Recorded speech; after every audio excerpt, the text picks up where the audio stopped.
There's a guy in Los Angeles right now who tried to build the biggest house in America.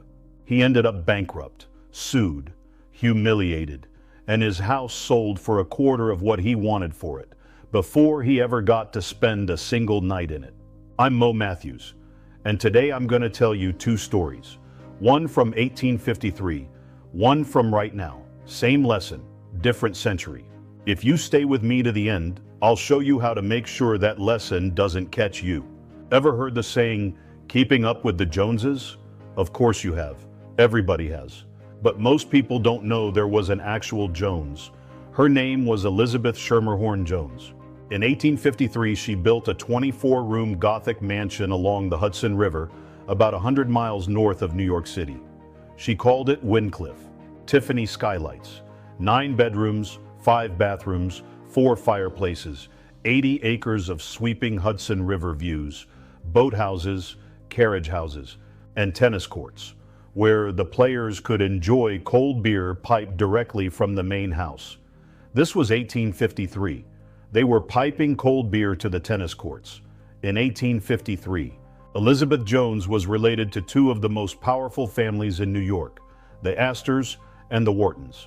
And Wyncliffe was so magnificent, so imposing, that every wealthy family in the Hudson Valley started racing to build their own palatial mansion to match it. That's where the saying comes from, keeping up with the Joneses. The first Joneses were a real family, and they kicked off the first mega mansion arms race in American history. Here's how Elizabeth Jones's story ended. She died. The mansion passed through a series of owners. None of them could afford to maintain it.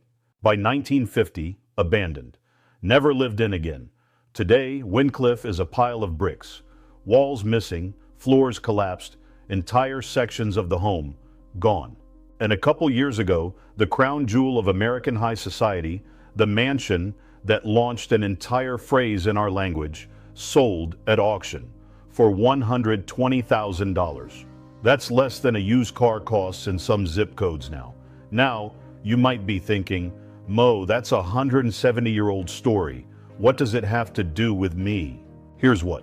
The Joneses don't own their homes. Their homes own them. Read that twice. And it's not just the Joneses. It's every grand estate from Cleveland's Millionaires Row. It's the Vanderbilts, who blew the largest fortune in American history trying to keep up with Ms. Jones. Same cycle, over and over again. Build the monument, watch it consume you, watch it fall apart. Time always wins. Quick thing before I tell you the modern version of this story. If this is already landing for you, stay with me to the end, because I'm going to walk you through the 2020s version of Wyncliffe. And at the end, I'll show you how to get on a live call with me to make sure you don't run the Jones play in your own life. Now let me tell you about a man named Niall Niami. In 2014, a former Hollywood producer named Niall Niami broke ground on a mansion in Bel Air, California. He didn't want to build a nice home. He wanted to build the most expensive private residence in American history.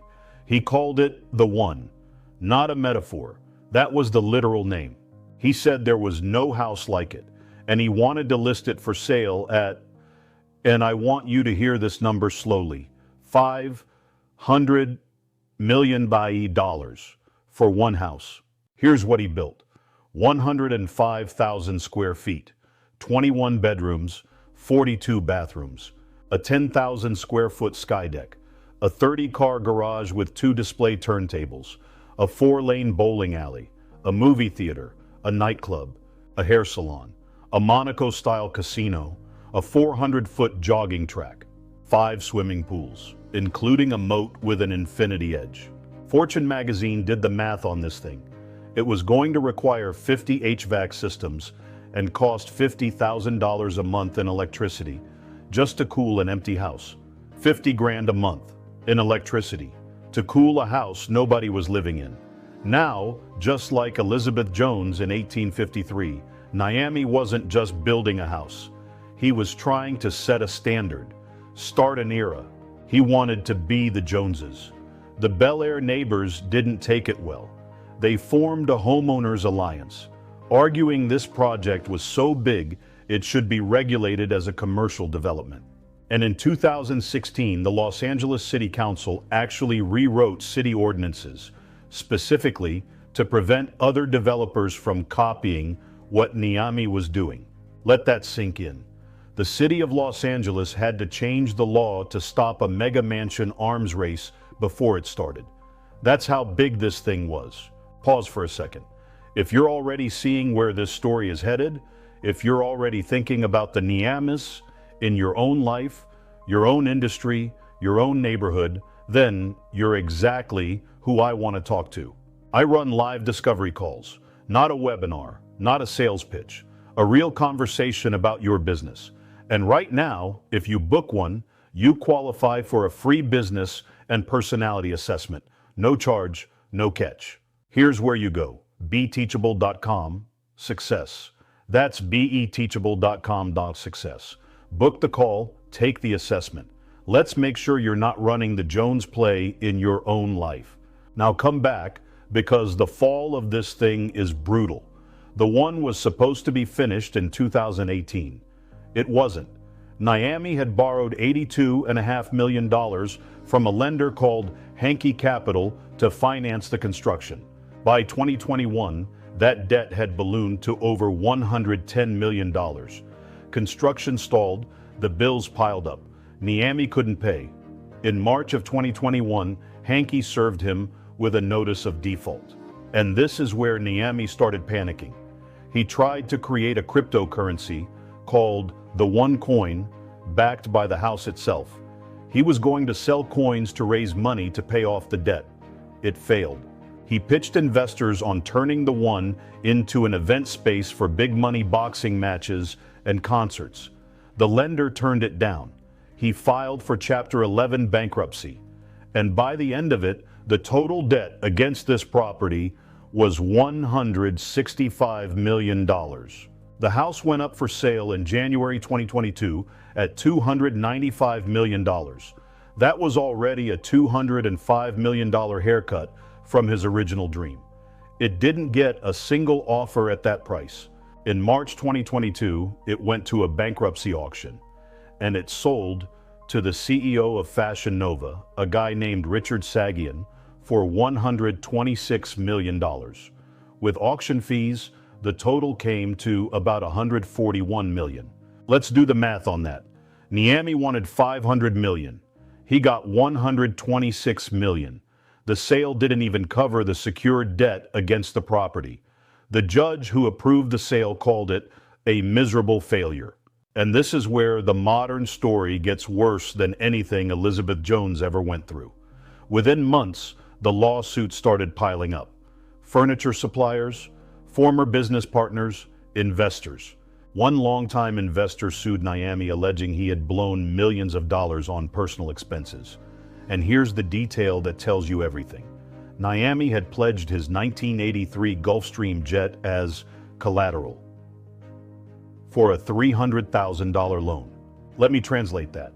The man who tried to build the most expensive house in America had to pledge his private jet as collateral for a loan smaller than most of you will pay for your next house.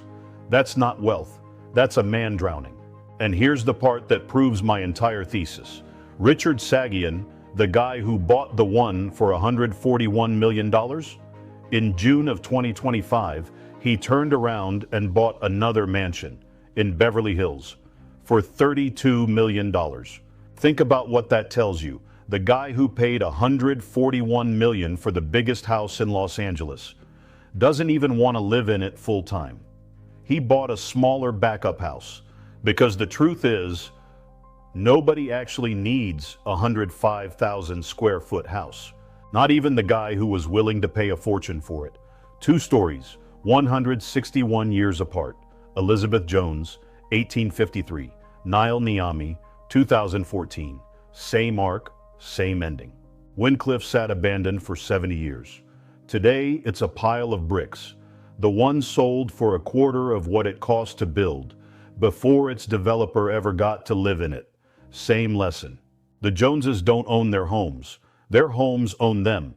And time always wins. Now, you might be thinking you're safe. You're not Niall Niami. You're not Elizabeth Jones.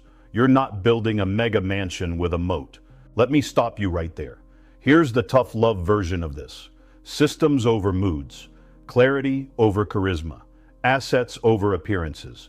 Because the same principle that destroyed Niami is quietly working on you, just on a smaller scale.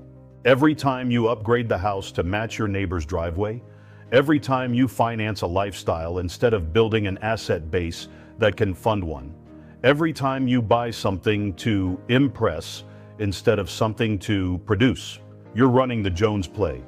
You're just doing it in a smaller building. Here's the final word. The next time you're about to upgrade your lifestyle, I want you to remember two names: Elizabeth Schermerhorn Jones, Niall Niami. Both of them tried to set the standard. Both of them ended up owned by the thing they built. Don't copy them. If you're ready to stop running the Jones play, if you're ready to build assets instead of appearances, go to BeTeachable.com. Success right now. Book your discovery call. Claim your free business and personality assessment. And let's make sure that when you look back on your life, you own what you built, not the other way around. That's the work. That's tough love. Semper Fi.